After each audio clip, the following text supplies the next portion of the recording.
Hey everyone, it's Erin with Hail Varsity. I'm joined by Jacob Padilla, also of Hail Varsity. We are live at the Herdat Media Studios. That was a lot to say right there. But we are going to give you a little update on Nebraska Volleyball. The reason why is there are a lot of questions, some of which I've seen from all of you. So I have corralled Jacob into, at least telling us what he knows or doesn't know on some of these topics. So I appreciate your time. I appreciate you bringing me on here. I haven't done a lot of these, but let's talk some volleyball. Our YouTube channel and our followers are great. I know you all have more questions, so if you do, don't worry. I will make Jacob do more videos so that way we can, as we go through some of these questions, there might be answers that have to come later. But first, we are getting really close to the start of volleyball season, more so than I think people probably realize. Big Ten Volleyball Media Days is actually the 1st and 2nd of August. This is the first media days of this kind for any major conference to host. So very exciting. Jacob and I will both be there.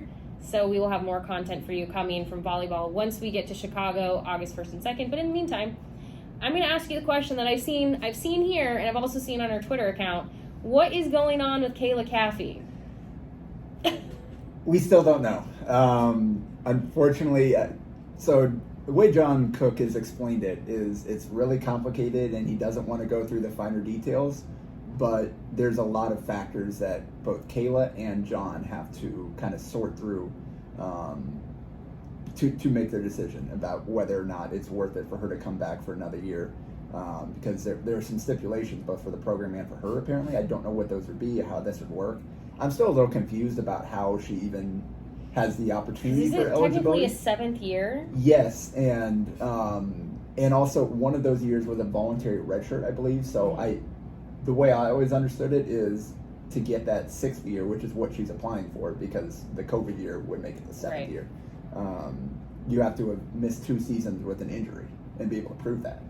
But I know there's been some different rulings. I know, like the Tanner Lee getting, that was a weird one. Because and he didn't even use it. No. And I didn't think you could get it preemptively. I thought you had to go back and apply at the end. But anyway, yeah. So it's a complicated situation. They have not made a final decision yet. Basically, at this point, they'll have to make that decision by the first day of practice, I believe. And when is the first day of practice? It is, 18 days before the season opener, something like that. So we're looking not enough. First week of August. Yeah. So early in August is when they'll have to make the final call. I know John was hoping to have that decision made. What did you say, by the end of July? I think he might have said. So still got some time to go, but. Yeah, so they're still working through that. We don't know yet whether she's going to be on the team or not.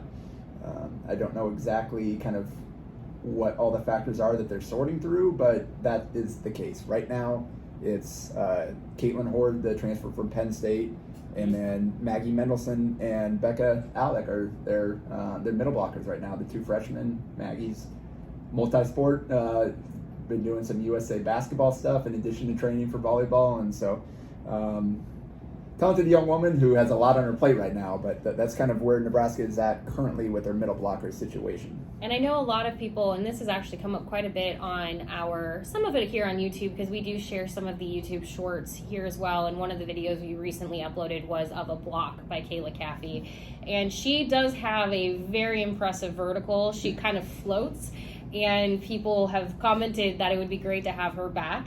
But if for some reason she is unable to return, it'll next woman up for sure. Now, let's look at another position that I know a number of people have asked questions about, is what to make of setter, because as we know, Nicklin Hames said, I am going to step into a different role, likely a back row specialist type of position, be more of a leader on the team from wanting to be a coach. She wants to step into a coaching role. So that would mean she'd be passing that setting position on, but she then played setter for Nebraska in its spring game, which John Cook did address. But where are we at with all of that? So at the time, John was pretty coy about it, and even about Nicklin changing roles, which sometimes he'll do that. He'll kind of not necessarily want to answer questions, but he did address it. I believe it was on his podcast with Lauren, where he said at that point with Kennedy Orr is the now sophomore setter who will be taking over and was the number 1 recruit in her class. She missed some time. She missed the tail end of the beach season because her knee swelled up. She tore her ACL her senior year. So she missed some time there. Some of the practice wasn't totally in rhythm. And so John just felt like she wasn't ready at that point to run the offense and to be the starting setter. At that point, Nicklin was still their best option. And yes, the exhibition is for practice and getting better, but you also want to win too. That's true. So he decided to put Nicklin out there in that role to give both them the best chance to win and everybody else the best chance to kind of get better and show what they can do and play their roles. So as long as Kennedy is healthy, Cook has said it will be her job. She'll have the keys to the car once they get to the season. So that does imply that Nicklin is changing position. She's stepping out of that, and I'm assuming it is going to be that defensive specialist role, especially with Kiana Leakana moving on. Now there's an opening in the rotation there for her to step in. And that's the thing about Nicklin is her probably best skill. She's a great leader, obviously, but in terms of just pure skills on the court, she was probably an even better defensive player than she was an actual setter and distributor of the ball. And so in this new role, this will give her the opportunity to still be a leader, still be a big part of the team. Like you said, kind of, she's already started picking the coaches' brains, like, hey, can I watch some film? Can I see how you do this? All that type of stuff. But she's also going to be able to contribute to the team with her back row defensive ability and ability to dig balls and pass the ball. It's going to be interesting to watch because there's a lot of moving pieces. As you know, I'm looking forward to hearing from both Maddie Kubik and Kenzie Knuckles. We'll get to hear from them in Chicago. They're going to be the player representatives for Nebraska in Chicago at Media Days. So it'll be interesting to hear from both of them. It seems like they're being set up to at least be the 2 captains. Even though they haven't named captains yet. Well, it'll be interesting to see how that plays out because Nicklin is trying to step out of that role a little bit. They're trying to encourage those others. And Kenzie was a captain last year, so this will be her second year, assuming she retains that role. But Lauren Stivrins didn't want to be a captain last year either, but the team wouldn't let her not be it.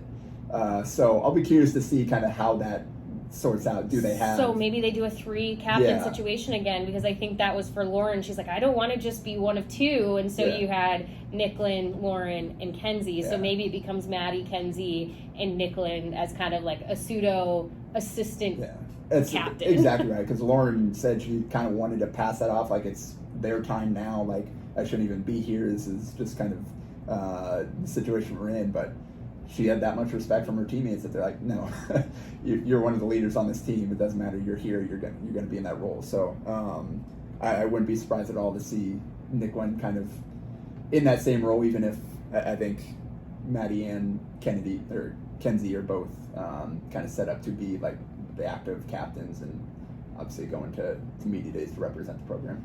There are going to be a lot of questions about volleyball in the coming weeks as we get ready for the season. Like I said, I'm going to make sure that we bug Jacob for his knowledge, especially as we get closer to that. So if you have any questions about volleyball specifically, anything that you'd like to know more about, obviously to the best of our ability to address it, let us know. We'll be sure to add more videos here to our YouTube channel, and we also do check the comments and reply. So keep that conversation going. We do appreciate you watching as always. Jacob, thank you so much for letting me take your time for volleyball. No problem. We'll talk to you later.